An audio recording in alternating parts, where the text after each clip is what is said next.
What's up, real world? Twisted Luck. Hope everybody's good. Thank you for being here. So I'm gonna run with this series. This is gonna be part 2 of who knows how many parts. And I'm still gonna do everything else that we always do too. This is just something extra. I just happen to be putting out 2 in a row. We'll see how many parts it goes, and we'll see where it goes. But I think it might be. I think this might be an interesting and eye-opening series for some. So in the first series, we talked about the police academy, the real experience of the police academy, how it really genuinely is. You know, not like the movies, not like, you know, TV or whatever. It was pretty much. Sometimes you would call it somewhat of a circus. I remember once in the defensive tactics portion of the academy, they were using like old crappy equipment, and you have to do the handcuff training and all this. And 2 of the people at 2 different times, the handcuffs froze up and wouldn't come back off, and the fire department had to be called out to cut them off. And another person got their wrist broken from their partner trying to smash locked handcuffs onto their wrist. I would have been pissed, but anyway. So also, just to add a little bit to that, I want to move on beyond the academy because we already did that, but just to add a little bit to it. So there's several different instructors in the academy, and they are law enforcement officers from various agencies and various departments, or former law enforcement for the most part. And one time we had a substitute substitute instructor for, I don't remember what class it was, but some course. Our instructor wasn't there that day, so we got somebody else, and he was a cop. And he looked oddly familiar. And then pretty quickly I put it together, and he didn't admit it, but I know he recognized me. He made it very obvious. A couple months back, I've always been into American muscle cars, American V8 muscle. I never got into all the Ricer thing, but we always made fun of that. But anyway, V8. So I had a couple of cars at the time that were fast, and cars that I built fast and loud and cool, and I would take them to shows, and I would take them to drag strips. So I had my numbers on the rear side window for the drag strip. Have my dial-in numbers there. So, and they were just there. So they were vinyl decals, just so they would just always be there. I didn't have to do it every time. They would be there. A lot of people did it at the time. I don't see it so much anymore, but it was a common thing. It wasn't that long ago, but it was a common thing. So I was out doing something, I don't remember, in a different town, and I pulled out of a 7-Eleven. I stopped and got gas, and I was pulling out of the 7-Eleven, and I saw a cop sitting across the street in a parking lot, facing my direction. But it was like a 4-lane road with a divided median, pretty trafficy. And when I pulled out and took a right, so traveling away from that cop, I hit the gas, not to spin the tires, nothing, just to get into the flow of traffic.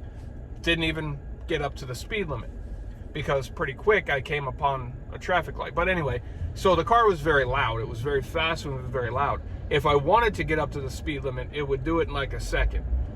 But I didn't goose it that much when I pulled out. But again, it was very loud. And as soon as I did that, I look in the rearview mirror. He's pulling out. He's trying to cut across traffic to get out. And I'm like, surely he's not coming for me. So I'm coming up to a traffic light where I'm going to take a left. As I'm coming up, the light turns yellow, but there's enough time for me to make it and safely take my left. And I see him come. He's racing up back there. He's racing up. And but I kind of laugh. I said, well, if he's coming for me, he's not going to make this light, because I'm barely making it. And he blue lights it through the intersection to come pull me over. And I had joked about it, but I didn't do anything wrong, so I was shocked that what could he possibly be coming after me for? Because the loud in Florida, that's not a violation, you know. So I literally did nothing wrong by the law. And he pulls me over, and he is a jerk. He's the typical tyrant cop from the start, right? The exact one that I was later going to the academy to, I don't know, try to weed out, I guess. He comes up already with an attitude, yelling. I'm like, what are you talking about? I'm like, dude, how fast was I going? He's like, you know how fast you were going? I was like, you're correct, I do. And it's obvious that you don't, otherwise you wouldn't be stopping me. But I wasn't a jerk right off the bat. Let me go back. He was irate. I was trying to de-escalate at first. I was like, whoa, because he's telling me I was speeding. And I said, no, listen. The car is fast, and it sounds very fast. It sounds like I'm going fast when I'm not. He's like, oh, you think I'm stupid? I'm like, no, I'm trying to explain to you. I'm being legitimate. It may have sounded like I was going very fast. I'm not going by the sound. I'm going by what I saw. I'm like, well, you know, at this point, then he's lying, because it's not even possible. I might have got up to maybe 40. Maybe. And because I knew he was right there. I'm not going to do that. I knew he was going to come after me, especially in that particular city. You know, they're notorious, and I've been stopped a couple times for some things. Never ticketed, but for some things. So he's going on and on. He's like, he's just irate, you know, and he's treating me like a jerk. So I am not one of those people. You know, if you've been here for a while, I don't take shit that's not just from anybody. I don't care who you are. So I give it right back to him. And, you know, I finally say, okay, if you're going to write me a ticket, write me a ticket. Come on, get on with it. You're wasting my time. Write me the ticket or go away. And he's like, oh, yeah, I know how you people are. And I'm like, what the hell? You people? I'm like, what is this? I never thought I'd find myself saying you people, because I make fun of that. I'm like, whoa. And he starts walking away. I'm like, no. I'm like, come back. What are you talking about? You people. I know how you people are. What is that? Well, what does that mean? What are you even referring to? And he was talking about the numbers on the side of my window, and he says that's for illegal street racing. I was like, you clearly have no idea what you're doing, what you're talking about. You made that evident from the time you first stopped me, and then made it more evident when you opened your mouth. But now you're just digging the hole deeper and deeper, because you would know that these numbers are not for illegal street racing. You should thank me for these numbers. These numbers are not proof, but a pretty good indication that I do it legally at the strip and not on the street. You know, so he went back and forth, and he knew from the start. Well, he might, had he stopped somebody who didn't know what they were talking about, he might have written him a ticket. He might have, you know, searched the car, the whole 9 yards. But it was very evident right off the bat that he's talking to somebody who is educated, knows laws, knows, you know, is not an idiot. He stopped somebody who's not an idiot. And he cannot tyrannize me, you know. So it wasn't going to work out. So he left all bent out of shape. And I was even like, you know, and I was saying that. I was like, yeah, that's right. Oh, I'm not going to write you a ticket this time. I was like, no, not this time. Don't make it. Turn it around. You're not going to write me a ticket because you cannot. I am asking you to please do write me your ticket. Please do. Don't write me a warning. Don't give me a warning. Write me the ticket for whatever you think you can write me for. And he knew there was nothing, so he left. Well, he ended up being my instructor. And he knew I was right that day, and he knew, so he was a jerk that day. He tried to inspect my boots. They didn't, you know, come on. This was not like some boot camp. You know, this is not, he was very, very extra. He was doing more than anybody needed to or anybody ever had. But anyway, I just wanted to add that in there. I thought that was a funny little thing.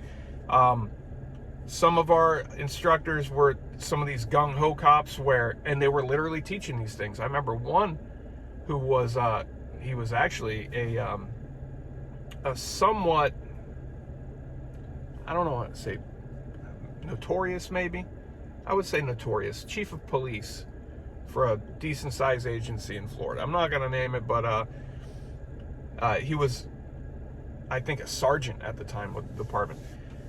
when he was my instructor. And he was one of these ones that is teaching, he's like, knock heads all the time. He's talking about knocking heads of, citizens, knock heads for acting up. People, that don't just comply, don't just bend and do exactly as you say, lawful or not, So there was a lot of that type of mentality, teaching new cops to be, many of whom are already into this because of an ego and because they, there's bullies, right? A lot of people go into that because they're bullies or because they were bullied. I'm not saying all, but a lot. And every cop or anybody that's been a cop knows that. Whether you're one of the bullies or not, you know who they are. But anyway, so just a little addition to the police academy thing. So then we move on to the state exam. You've got to take the state exam. Now you take that on your own accord.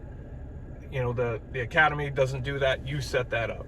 And at the time, the academy was like it was only a few times a year in the state. And so new people who graduated the academy, I will say, so we'll go to graduation first. So I graduated, they do this thing. It was at a hotel conference room, I think, or something.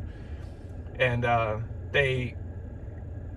anybody that was going to get an award from the academy, everybody knew who was getting what, and we all knew it wasn't going to be a surprise to everybody, but they tell you, they'll present it to you. So I knew I was getting my award for never missing a shot in the firearms portion, and everybody, that was everybody in the class was kind of like, oh man, that's awesome, you're a great shot, things like that, so there was everybody knew, and so they're giving out awards, and then they call the award that I'm getting, and then I'm getting, everybody's looking over at me from getting ready to stand up, and then they call somebody else's name, right? And the person whose name they called was I outshot, I didn't miss a shot. That's why I won the award. I was the only one that didn't miss a shot. So, but the one whose name they called, and alphabetically he was next in line after me, or before me, one of the two. So I think they just, I don't know. So we know this is a mistake, right? And the people up there giving the award, they have no idea. They're reading the paper. So everybody's looking at me like, oh, what the hell? And that kid whose name they just called, he's looking at me. He's like, oh, what do I do? I'm like, just go up there. Just go. Because who cares anyway? But yeah, they screwed that up. They gave my award to somebody else. Later, they fixed it, not in front of everybody, of course. So kind of, they ruined the moment. The moment was gone, but they gave it to me later. Hey, sorry about that. Here's your here's your award. We printed a new one with the right name on it. So they kind of ruined that, but I got it.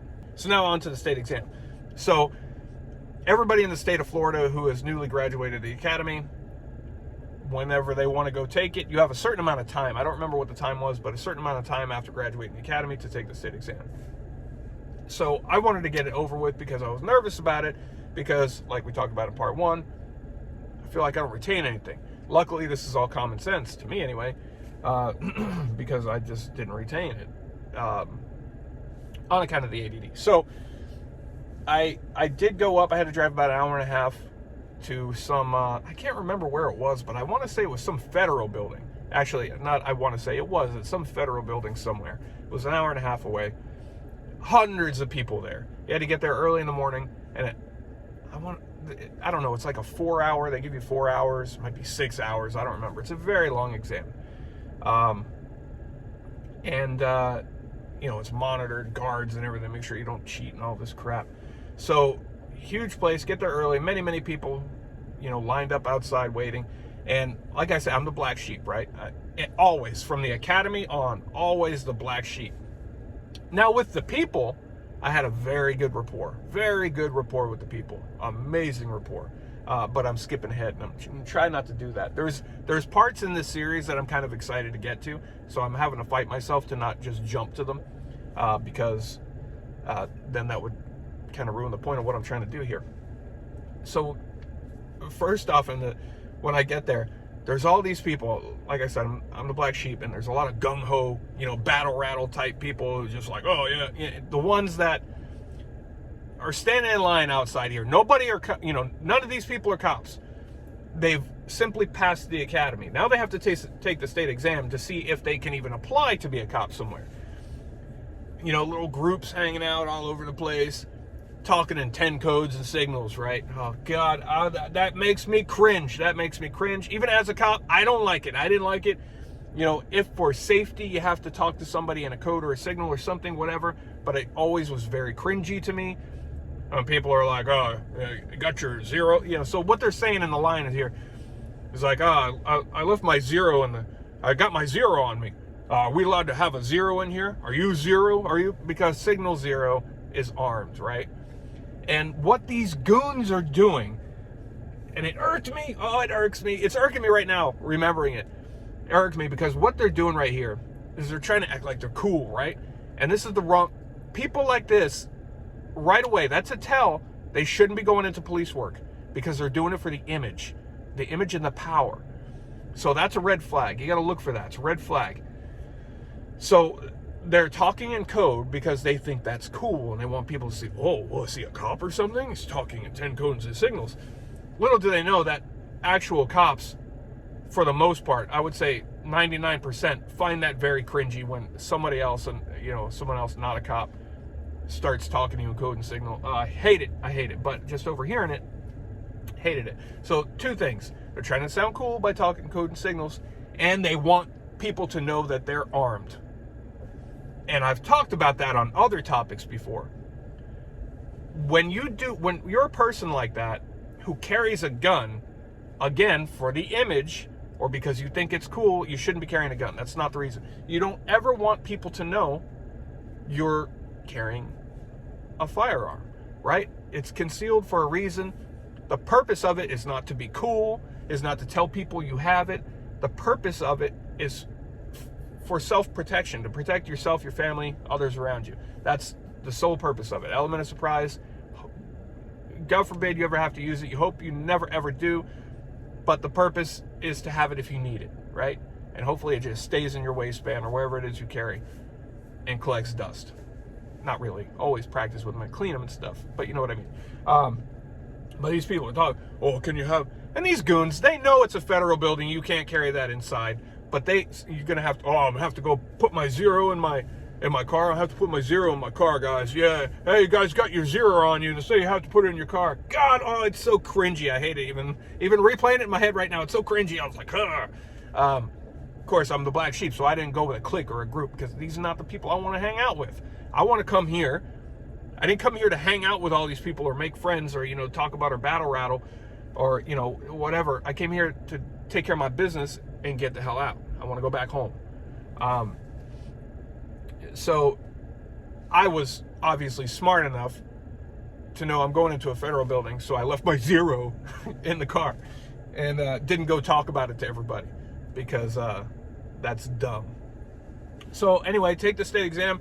I'm worried about it. I'm nervous about it. It takes me... What made me more nervous was it took me... So everybody studied for this. People in the class were talking about it. Oh, they're trying to create study groups and everything. Study. And then I ran into people in the line, from my class. Oh yeah, me and this group and all these people, we stayed up. We studied for, 3,500 hours. We didn't eat breakfast on Sunday. Whatever they're talking about. And I'm like, did you study? And I'm like, no. And I didn't. And I was going to. I kept saying I should, but I know I won't retain it. So I, again, just like the academy, I didn't study for the state exam. So that made me a little nervous. And I remember people had said, the people who finish it really fast, don't get nervous. If you're sitting there, it's taking you a long time and you're seeing after an hour, after 2 hours, people walking up, don't get nervous. They flunked. Anybody who finishes that fast flunks. So that's in the back of my mind, and I breezed through this test and eventually realized that I'm one of the very first finished, way earlier than the allotted time. And I'm like, crap. You also had to pay for this test on your own. You had to drive an hour. You had to pay $100 and something to take the test. You had to schedule it yourself. If you fail it, you can retake it at some point later. You got to pay for it again, whatever. But that was, so that was going to suck if you didn't pass. And I finished it early, and I left. Now, you don't find out your results. They mail you your results. Or they did. Now you can get them online. Actually, maybe you could get them online then too, but it takes a while. Maybe that's what it was. It takes a while. So I'm nervous about it. I don't know what to think. Boom, aced it. Aced that too, right? So it's common sense. Common sense. If you know how to just be a good person, and you know about the rights that you should have, you know what you should do, what you shouldn't do, you can breeze through the academy and pass the state exam and go to apply to be a cop. So those motions of going through the academy, for me, was worthless. Completely worthless. I guess if somebody doesn't know how to drive, which some people didn't, never handled a firearm before, which should be a requirement, maybe. But for me, it would have done just as much good to just, hey, can we just give me the thing and just go skip this year-long middleman, because it was absolutely worthless. I really gained nothing from the police academy, and that's true. From the state exam and from the police academy, I gained nothing. What I learned later when I actually went into police work was, not learned, but confirmed that the academy taught me nothing. And actual police work is absolutely nothing like they train you for in the academy. But some people didn't pass it. There were several people that didn't pass it. And several people that had to go back and take it again. And some didn't bother. Some failed it again. And I think they only give you 2 tries, or I don't know how many tries. It might be 2 tries, and you have to go through the entire academy again if you don't pass it. So that would obviously discourage many people from continuing on that chosen path. But personally, and I'm not saying anything against anybody who hasn't passed it, but me personally, what's up, squirrel friend? Oh, make your decision. There we go. Careful, he didn't look both ways. For anybody that didn't pass it, I'm not, it's not for everybody, but just my personal opinion is everything is common sense, because it's all law and statutes, and not statutes, but statutes, and legal things. And to me, and they always have been, legal things, statutes, laws, they're just common sense, right? Don't do this, you should do this. If you're gonna do this, you can't do that. To me, it's just very, very basic. And I'm gonna jump ahead a little bit here, but when I was a cop, people would come to me all the time to ask me questions about, other cops would ask me questions about, oh, what should I do here? What do I do here? Because they thought that I knew everything, but I didn't know shit. I just have common sense, just bring it down, calm down and think about it. Whatever logically, the law is, it's just common sense. So, it was easy for me, but unfortunately some people have a hard time with it. So, passed the state exam, and then what?